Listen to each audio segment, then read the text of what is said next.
വാർത്തകൾ വിശദമായി. KPCC വിശാല നിർവാഹക സമിതി യോഗത്തിൽ ഉമ്മൻചാണ്ടിയെ പരോക്ഷമായി വിമർശിച്ച് AK ആന്റണി. പാർട്ടിയില്ലെങ്കിൽ ആരുമില്ലെന്ന് ആന്റണിയുടെ മുന്നറിയിപ്പ്. രാത്രി RSSും പകൽ കോൺഗ്രസുമാകുന്ന നേതാക്കൾ പാർട്ടിക്ക് വേണ്ടെന്നും ആന്റണി തുറന്നടിച്ചു. ഏറെക്കാലത്തിന് ശേഷം യോഗത്തിൽ ഉമ്മൻചാണ്ടി പങ്കെടുക്കുന്നുണ്ട്. കൂടുതൽ വിവരങ്ങളുമായി ഇപ്പോൾ MR സജേഷ് ചേരുന്നുണ്ട്. സജേഷ്, KPCC നിർവാഹക സമിതി യോഗം എങ്ങനെ പുരോഗമിക്കുന്നു? ഒപ്പം തന്നെ DCC പുനഃസംഘടനാ പ്രശ്നങ്ങൾക്ക് ശേഷം ഉമ്മൻചാണ്ടി യോഗത്തിൽ പങ്കെടുക്കുന്നു എന്നൊരു പ്രത്യേകത കൂടിയുണ്ട്. എന്തൊക്കെയാണ് വിശദാംശങ്ങൾ? സ്വാമി, യോഗം പുരോഗമിക്കുകയാണ്. യോഗത്തിനകത്ത് കടുത്ത വിമർശനങ്ങളാണ് AK ആന്റണി ഉന്നയിച്ചിട്ടുള്ളത്. രാത്രി RSSും പകല് കോൺഗ്രസും നടത്തുന്ന നേതാക്കൾ ഇനി പാർട്ടിക്ക് വേണ്ട, ഉറച്ച മതേതര മുഖമുള്ള നേതാക്കളെ മതിയെന്ന് ആന്റണി യോഗത്തിൽ പറഞ്ഞു. നിയമസഭാ തെരഞ്ഞെടുപ്പിലെ അതേ സ്ഥിതിയാണ് ഇപ്പോഴും. 8 മാസത്തിന് ശേഷമുള്ള ഉപതെരഞ്ഞെടുപ്പുകളിൽ കൂടുതൽ പിന്നോക്കം പോയി. അത് നേതാക്കൾ പരിശോധിക്കണം. പാർട്ടി ഇല്ലെങ്കിൽ ആരുമില്ലെന്ന് നേതാക്കൾ മനസ്സിലാക്കണമെന്നും ഉമ്മൻചാണ്ടിക്കുള്ള പരോക്ഷ വിമർശനം എന്ന നിലയിലേക്ക് പറഞ്ഞു. നേതാക്കൾ പിണങ്ങി നിന്നാൽ പാർട്ടി ക്ഷീണിച്ചും, പാർട്ടി വിട്ടുപോയാൽ പിന്നെ നേതാക്കളായി തന്നെ ഉണ്ടാകില്ലെന്നും AK ആന്റണി പറഞ്ഞു. അതോടൊപ്പം തന്നെ മുതിർന്ന നേതാവായിട്ടുള്ള M ജേക്കബ് കടുത്ത വിമർശനമാണ് ഹൈക്കമാൻഡിനെതിരെ ഉന്നയിച്ചിട്ടുള്ളത്. ഹൈക്കമാൻഡ് അനാഥമാണ്. നേരത്തെ സോണിയാഗാന്ധി അവിടെ ഉള്ളതായി അറിയാമായിരുന്നു. ഇപ്പോൾ അവിടെ ആരുമില്ല. രാഹുൽ തെരഞ്ഞെടുപ്പ് നടക്കുന്ന സംസ്ഥാനങ്ങളിൽ പോലും അവിടുത്തെ സാഹചര്യങ്ങൾ മനസ്സിലാക്കാതാണ് സംസാരിക്കുന്നത്. പഞ്ചാബിൽ ഇന്നലെ ലഹരി ഉപയോഗിക്കുന്നവരാണ് പഞ്ചാബിൽ എന്ന് രാഹുൽ ഗാന്ധി പ്രസംഗിച്ചു. പഞ്ചാബിന്റെ സാഹചര്യം തനിക്കറിയാം. അവിടെ ഒരു ന്യൂനപക്ഷം മാത്രമാണ് ലഹരി ഉപയോഗിക്കുന്നത്. ഈ രീതിയിലാണ് രാഹുൽ ഗാന്ധിയുടെ തെരഞ്ഞെടുപ്പ് പ്രചരണം മുന്നോട്ട് പോകുന്നതെങ്കിൽ നടക്കുന്ന സംസ്ഥാനങ്ങളിൽ കോൺഗ്രസിന് ഒരു ഗുണവും ഉണ്ടാകില്ല. ഇക്കാര്യം AK ആന്റണി രാഹുൽ ഗാന്ധിയോട് പറയുകയാണെങ്കിലും തനിക്ക് അതൊരു പ്രശ്നമല്ല എന്ന് M ജേക്കബ് ഈ യോഗത്തിനകത്ത് പറഞ്ഞു. യോഗം ഇപ്പോഴും പുരോഗമിക്കുകയാണ്. ഉമ്മൻചാണ്ടി ഇന്നത്തെ യോഗത്തിൽ പങ്കെടുത്തിരുന്നു. DCC പുനഃസംഘടനയ്ക്ക് ശേഷം ആദ്യമായാണ് ഉമ്മൻചാണ്ടി ഒരു KPCC യോഗത്തിൽ പങ്കെടുക്കുന്നത്. സ്വാമി, MR സജീഷാണ് തിരുവനന്തപുരത്ത് നിന്നും വിവരങ്ങൾ നൽകിയത്. ലോ അക്കാദമി പ്രിൻസിപ്പൽ ലക്ഷ്മി നായർക്കെതിരെ നടപടിയെടുക്കണമെന്ന് സിൻഡിക്കേറ്റിന് മുന്നിൽ സർവകലാശാല ഉപസമിതി ശുപാർശ. 5 വർഷത്തേക്ക് ഡീബാർ ചെയ്യണമെന്നാണ് ശുപാർശ. അതേസമയം ലോ അക്കാദമിയുടെ അഫിലിയേഷൻ സംബന്ധിച്ച രേഖകൾ സർവകലാശാലയിൽ ഇല്ലെന്ന് വൈസ് ചാൻസലർ പറഞ്ഞു. ഉപസമിതിയുടെ റിപ്പോർട്ടിൽ ലോ അക്കാദമിക്കെതിരെ ഗുരുതര കണ്ടെത്തലുകളാണുള്ളത്. ലേഡീസ് ഹോസ്റ്റലിലടക്കം CCTV ക്യാമറകൾ സ്ഥാപിച്ചത് സ്വകാര്യതയിലേക്കുള്ള കടന്നുകയറ്റമാണെന്നും ഉപസമിതി റിപ്പോർട്ടിൽ പറയുന്നു. കൂടുതൽ വിവരങ്ങളുമായി ഇപ്പോൾ ഷീജ ചേരുന്നു. ഷീജ, ഗുരുതര ആരോപണങ്ങളാണ് ഉപസമിതി സമർപ്പിച്ച റിപ്പോർട്ടിലുള്ളത്. ഈ റിപ്പോർട്ട് സിൻഡിക്കേറ്റ് അംഗീകരിക്കുകയും ചെയ്തു. ഏറ്റവും പുതിയ വിവരങ്ങൾ എന്തൊക്കെയാണ്? ഏതായാലും ലോ അക്കാദമിയുടെ പ്രിൻസിപ്പൽ ലക്ഷ്മി നായർക്കെതിരെ ഗുരുതര ആരോപണങ്ങൾ തന്നെയാണ് ഉപസമിതിയിലുള്ളത്. ഈ റിപ്പോർട്ടിന്മേലുള്ള ചർച്ച ഇപ്പോഴും പുരോഗമിക്കുകയാണ്. ലക്ഷ്മി നായരെ പരീക്ഷാ ചുമതലകളിൽ നിന്നും 5 വർഷത്തേക്ക് ഡീബാർ ചെയ്യണം എന്നുള്ളതാണ് ഉപസമിതിയുടെ കൺവീനർ സിൻഡിക്കേറ്റ് യോഗത്തിൽ ആവശ്യപ്പെട്ടിരിക്കുന്നത്. ഹാജർ നില കുറവുള്ള വിദ്യാർത്ഥികളുടെ പരീക്ഷയുടെ മാർക്ക് താൽക്കാലികമായി പുറത്തുവിടരുതെന്നും അത് വിത്ഹെൽഡ് ചെയ്യണമെന്നും ഒരു ആവശ്യവും അവർ മുന്നോട്ട് വയ്ക്കുന്നുണ്ട്. അതോടൊപ്പം തന്നെ മറ്റൊരു കാര്യം ഈ സിൻഡിക്കേറ്റ് യോഗത്തിലെ ചർച്ചയിൽ ഉയർന്നു വന്നത്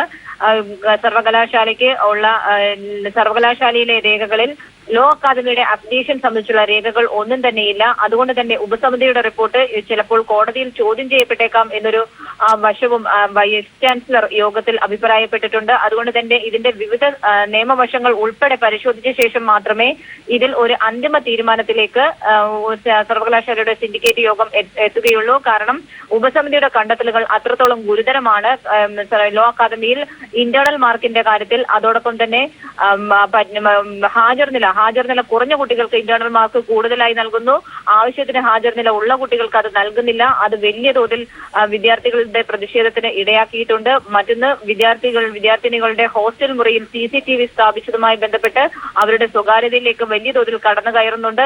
ഈ രീതിയിൽ വലിയ ഗുരുതര ക്രമക്കേടുകൾ തന്നെയാണ് ഉപസമിതി കണ്ടെത്തിയിട്ടുള്ളത്. ഈ ഉപസമിതിയുടെ റിപ്പോർട്ട് ഇപ്പോൾ ഏതായാലും സിൻഡിക്കേറ്റ് യോഗം ചർച്ച ചെയ്തുകൊണ്ടിരിക്കുകയാണ്. നടപടി സംബന്ധിച്ചുള്ള കാര്യത്തിൽ ഇതിന്റെ വിവിധ വശങ്ങൾ പരിശോധിച്ച ശേഷം മാത്രമായിരിക്കും അന്തിമ തീരുമാനമുണ്ടാവുക. സ്വാമി, ശരി ഷീജ.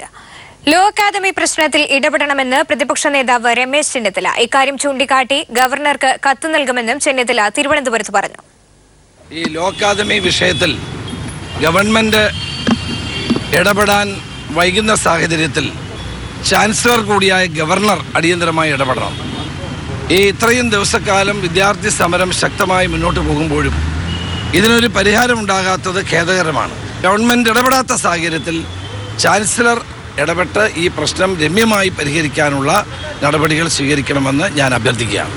പഞ്ചാബിൽ തെരഞ്ഞെടുപ്പ് പ്രചാരണം അന്തിമഘട്ടത്തിൽ. മുഖ്യമന്ത്രി സ്ഥാനാർത്ഥിയായി ക്യാപ്റ്റൻ അമരീന്ദർ സിംഗിനെ കോൺഗ്രസ് പ്രഖ്യാപിച്ചതോടെ ബി.ജെ.പി. ശിരോമണി അകാലിദൾ സഖ്യവും അഴിമതി ആരോപണങ്ങളുമായി രംഗത്ത്. തെരഞ്ഞെടുപ്പിന്റെ പരസ്യപ്രചാരണം തീരാൻ ഇനി 5 ദിവസം മാത്രം ബാക്കി. അകാലിദളിന്റെ ശക്തി കേന്ദ്രവും സംസ്ഥാന ക്യാബിനറ്റ് മന്ത്രിയുമായ ബിക്രം സിംഗിന്റെ നിയമസഭാ മണ്ഡലത്തിൽ വെച്ചാണ് രാഹുൽ ഗാന്ധി കോൺഗ്രസിന്റെ മുഖ്യമന്ത്രി സ്ഥാനാർത്ഥിയെ ഇന്നലെ പ്രഖ്യാപിച്ചത്. അകാലിദൾ ബി.ജെ.പി. സഖ്യം കോൺഗ്രസ് മുഖ്യമന്ത്രി സ്ഥാനാർത്ഥി എവിടെയെന്ന ചോദ്യം ഉയർത്തുന്നതിനിടയിലാണ് പ്രഖ്യാപനം എന്നതും ശ്രദ്ധേയം. മുതിർന്ന നേതാവ് അമരീന്ദർ സിംഗ് മുഖ്യമന്ത്രി സ്ഥാനാർത്ഥിയായി പ്രഖ്യാപിക്കപ്പെട്ടതോടെ ബി.ജെ.പിയിൽ നിന്നും കോൺഗ്രസിലെത്തിയ ക്രിക്കറ്റ് താരം സിദ്ധുവിന്റെ ക്യാമ്പ് മൗനത്തിലായെന്ന് ആക്ഷേപമുണ്ട്.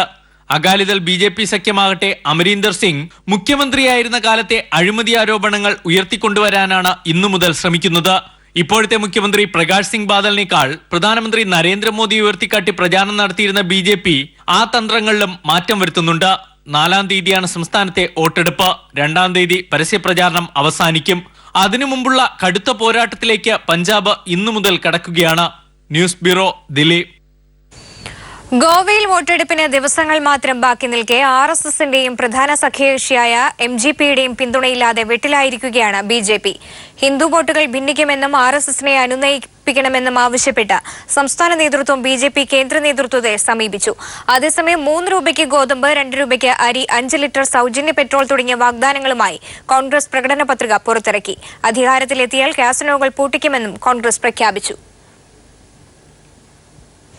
സഞ്ജയ് ലീല ബൻസാലിക്കെതിരായ സംഘപരിവാർ ആക്രമണത്തിൽ വ്യാപക പ്രതിഷേധം. ബൻസാലിക്ക് പിന്തുണയുമായി ബോളിവുഡ് താരങ്ങളും രംഗത്തെത്തി.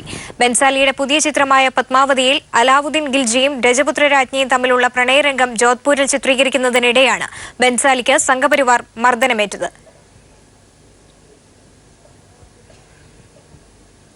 ഡിവൈഎഫ്ഐ അഖിലേന്ത്യാ സമ്മേളന നഗരിയിൽ തെളിയിക്കാനുള്ള ദീപശിഖ കൂത്തുപറമ്പ് രക്തസാക്ഷി കുടീരത്തിൽ നിന്നും പ്രയാണം ആരംഭിച്ചു.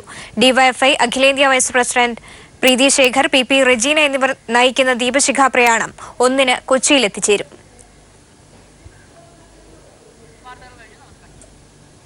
ബുള്ളറ്റിൻ പൂർണ്ണമാവുന്നു. നമസ്കാരം.